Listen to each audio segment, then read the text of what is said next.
সরষে বাটা দিয়ে মাছের ঝাল। হলুদ দিচ্ছি,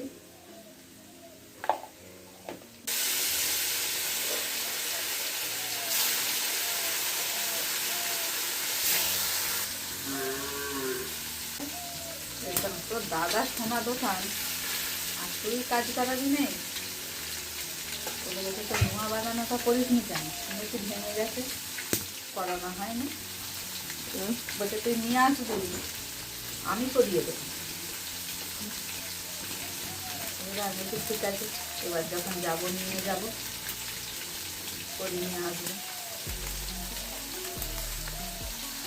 স্বাদ হবে। বলতে কোথায় এত টাকা পয়সা পাবো রে বাবা, অনেক টাকা খরচা। এদের বলতে তাহলে লক্ষ্মী ভাণ্ডারের টাকা তুলেছি, তুলে লক্ষ্মী ভাণ্ডারের 7,000 টাকা তুলে ওদের জামাইয়ের হাতে দিয়েছি। জামাই বলছে আমাকে টাকা দিতে হবে না, বলছে না রে বাবা এটা তো দরকার, আমার তো মেয়ে। বৌদি হচ্ছে 100 লোক খাইছি। তারপরে হচ্ছে একটা কলা আংটি কিনে দিয়েছি 3,500 টাকা, একটা কলা আংটি দিয়েছি, আর একটা রূপোর নোয়া দিয়েছি। রূপোর নোয়াটা 1,500 টাকা নিয়েছে, আর কলা আংটিটা 3,500 টাকা নিয়েছে। খাদে দিল, আবার খাদ হয়ে গেল, তার 10 দিন পরেই নাতনি হয়েছে।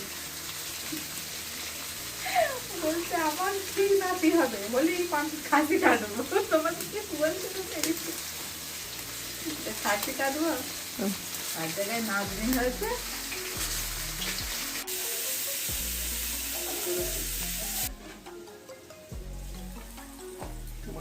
জিরে দিচ্ছি, সাদা সরষে দিতে লাগবে না, কালো সরষে দিতে লাগবে, এটা পোস্তর মতন লাগবে, সাদা সরষে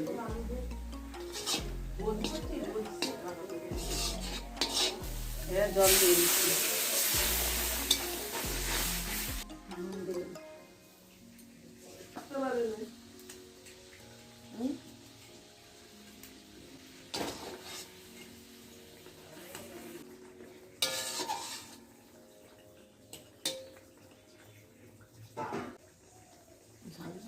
ঢেলে নিচ্ছি।